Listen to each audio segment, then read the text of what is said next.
cool records in the mail recently. First up, Conlon Nancarrow, Complete Studies for Player Piano, Volume 3. I was a young kid, just starting high school, and I was listening to Frank Zappa, Tinseltown Rebellion. The last side, side 4, Peaches. It's a take on Peaches and Regalia, but it's called Peaches 3. He's ending the concert, and he says, by the way, Al Di Meola is guesting, I think on just that one cut. He was guesting with them live. And he ends the show and he says, ladies and gentlemen, let's hear it for a great Italian, Al Di Meola. And then he says, let's hear it for another great Italian, Conlon Nancarrow.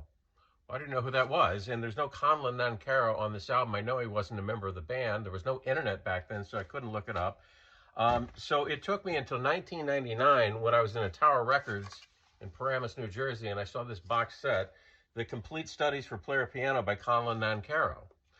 He was a U.S.-born guy that spent most of his adult life in Mexico City. From 1948 to 1992, he wrote complex polyrhythmic pieces for a modified player piano.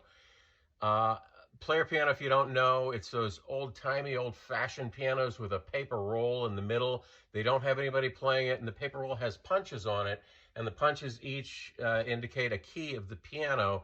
And it plays, songs, you put the roll in and the roll spins and it plays by itself. Well, he would punch holes out in this to make compositions that would be difficult for human musicians to perform, which, of course, I discovered this guy from Frank Zappa because if anybody remembers in the late 80s when Frank bought a synclavier, a musical computer synthesizer that could play music that really he could write for that humans would have a tough time playing. Of course, he's a fan of the guy who was programming stuff on the original synclavier, original music synthesizer, a player piano back in the late 40s. So Conlon Nancarrow, if you like Zappa, if you get a chance to ever find his stuff, well worth it. Probably not too expensive, but you probably won't see it in the bins very often either. So I would look for it on Discogs if you're interested.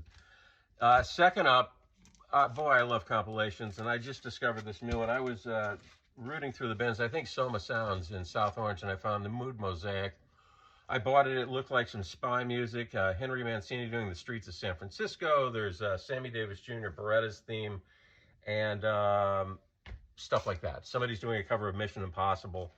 So fantastic, 2 LP set. And then I started looking it up, and I became a fan of the Mood Mosaic, and I want to get more. The trouble is, it's an Italian-based label, so here we go again. It's tough to find here.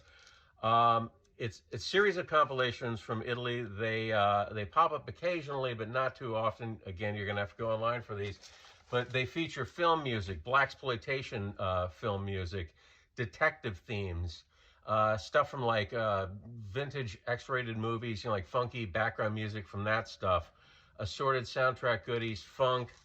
I got Volume 9, The Sound of Bullet. It looks like another kind of spy-themed, Lalo Schifrin and assorted guys like that. Henry Mancini, Quincy Jones. Fantastic. And I got, this is a 2 LP set. This is Volume 11, Feeling Funky. Some of this stuff is going to be a little more European than basically your American funk, which is fine with me, and like I said, not the easiest compilations to find. But the Mood Mosaic is my new obsession, and I think there's 20 volumes. I think they started in 1997. They're currently being put out. The last one I saw online that was out was 2024. So we'll see where this goes. Not the easiest stuff to collect, but that's what makes collecting fun. Another compilation, this is library music. It's Rare Psych, Moog, and Brass from 69 to 81.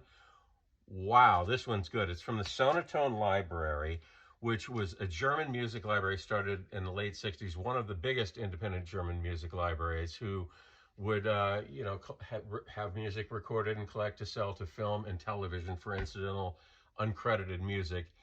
It is funky, it's psychedelic, it's jazz rock, it's large band with lots of brass and tons of Moog synthesizer. I've used the term before. I'm going to use it again, all killer, no filler. If you get a chance to get this, you like Moog, you like big funk, imagine a funky, big, brassy car chase in like a 70s cop show with some Moog coming in the background. This is a lot of fun. Check it out if any of that sounds interesting to you.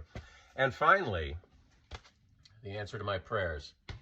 I like Bollywood a lot, but sometimes the vocals are uncomfortable.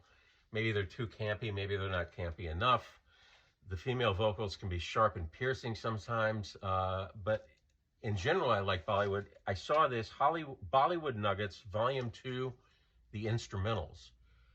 Going forward, I'm going to be looking for more Bollywood instrumentals. I did a quick search of Discogs, and I, excuse me, I found a couple by one artist. It wasn't a compilation of various artists, and they were looking for $350. This was late last night. I had to go to bed, so I got to see what's happening with more Bollywood instrumental stuff.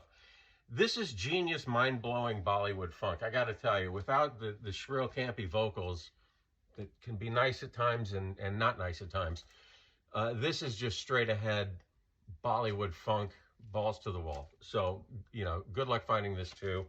I would say online. You're probably not going to find it, or maybe a big city record store is going to have a copy floating around. That's it.